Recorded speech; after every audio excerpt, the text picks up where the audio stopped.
There are stories in the Bible that most people never hear in Sunday school. Stories so strange, so troubling, that they've been quietly passed over for centuries.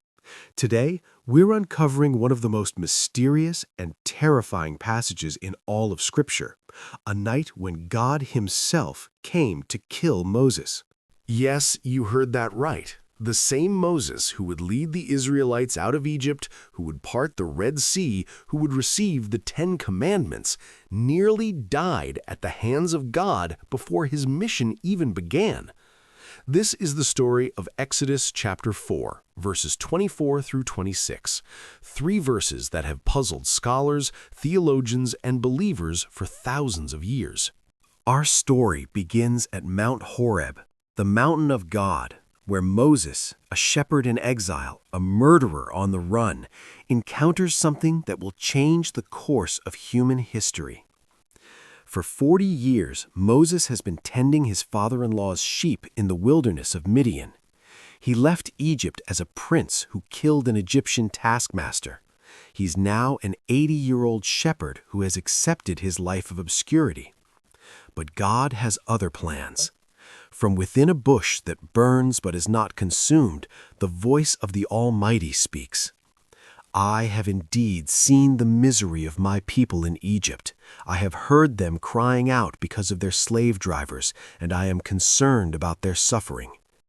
God commands Moses to return to Egypt, the land where he's a wanted fugitive, and demand that Pharaoh release the Hebrew slaves.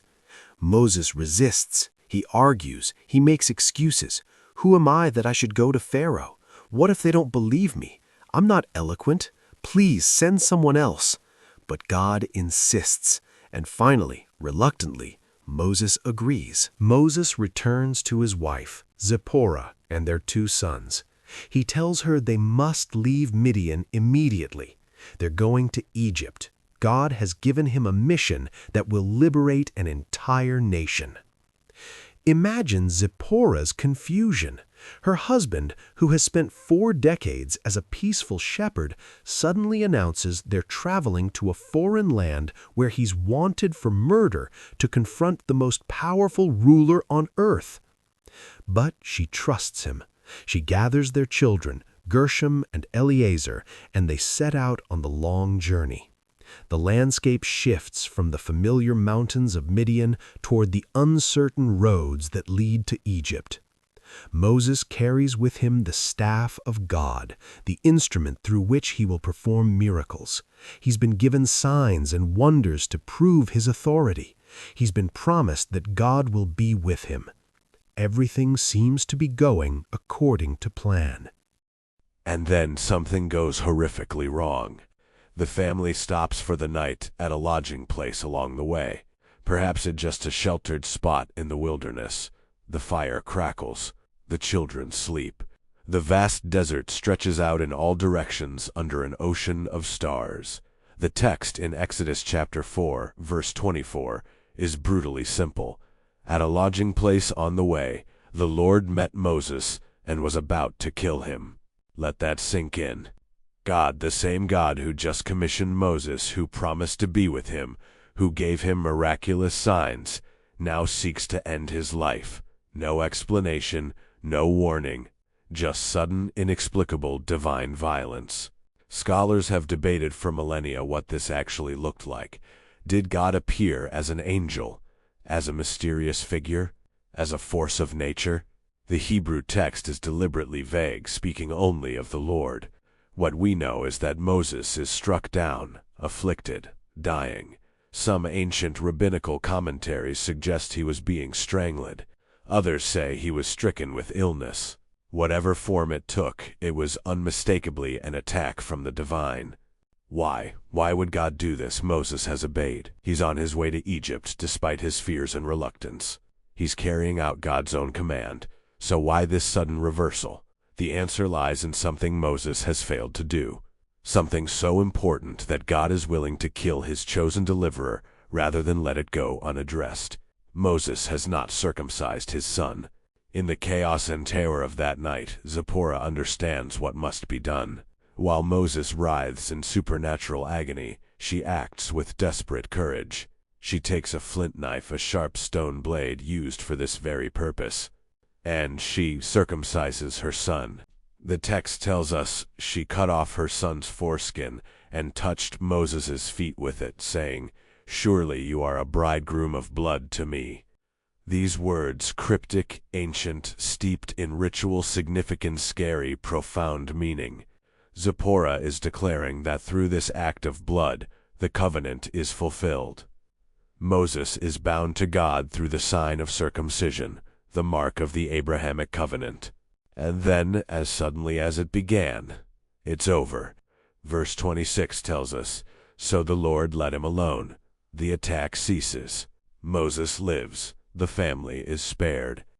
But they are forever changed by what happened in that desert night.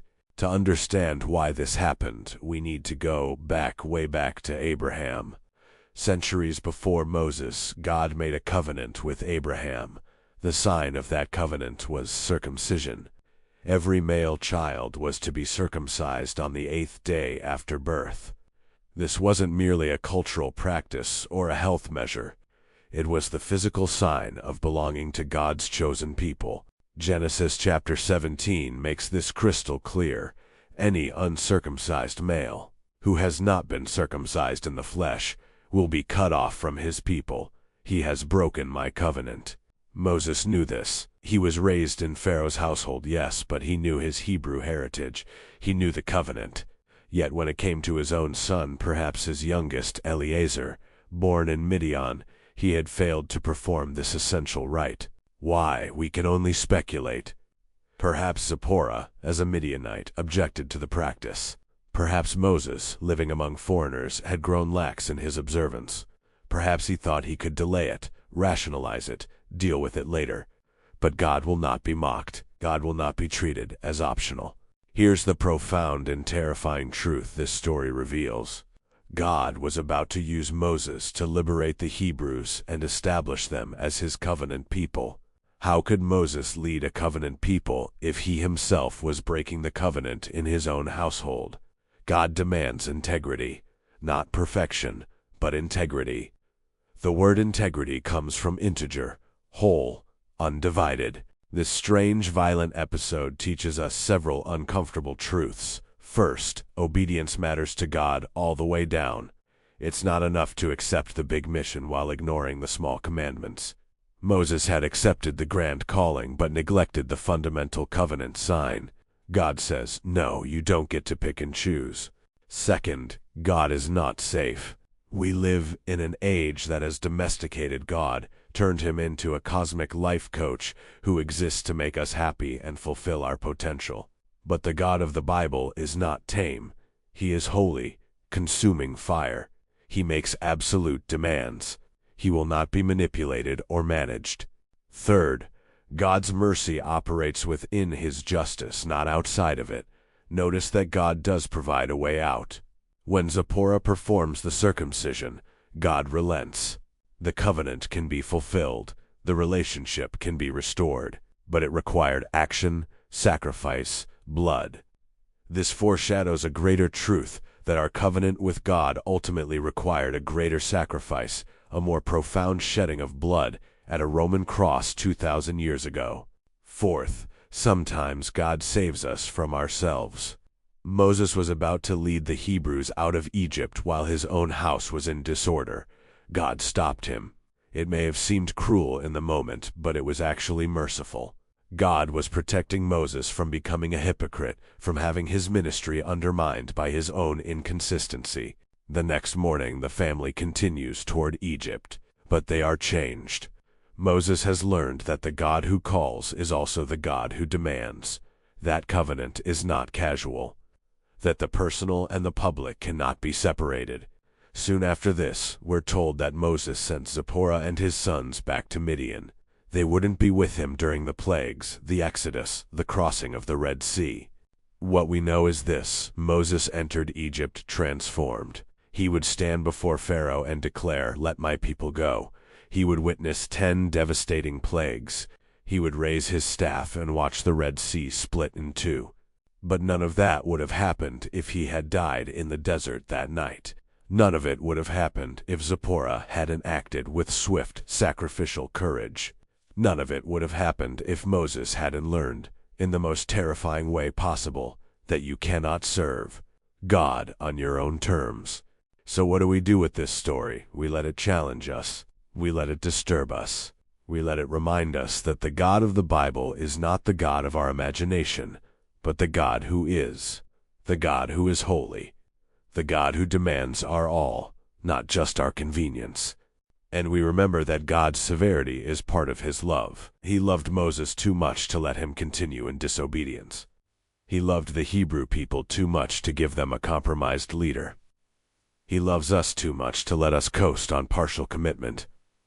The night God came to kill Moses is a reminder that covenant is costly, that grace is free, but discipleship is expensive, that the God who saves is also the God who sanctifies, sometimes through fire, sometimes through suffering, always through transformation. This is the story they don't teach in Sunday school. The story of the night God almost ended the Exodus before it began. The story that reminds us that when we say yes to God, we say yes to all of him, not just the parts we find comfortable. If this story challenged you, disturbed you, or made you think differently about the Bible, leave a comment below. Subscribe for more unknown Bible stories, the passages that are too strange, too troubling, too mysterious to ignore. Because sometimes the stories we've forgotten are the ones we need most.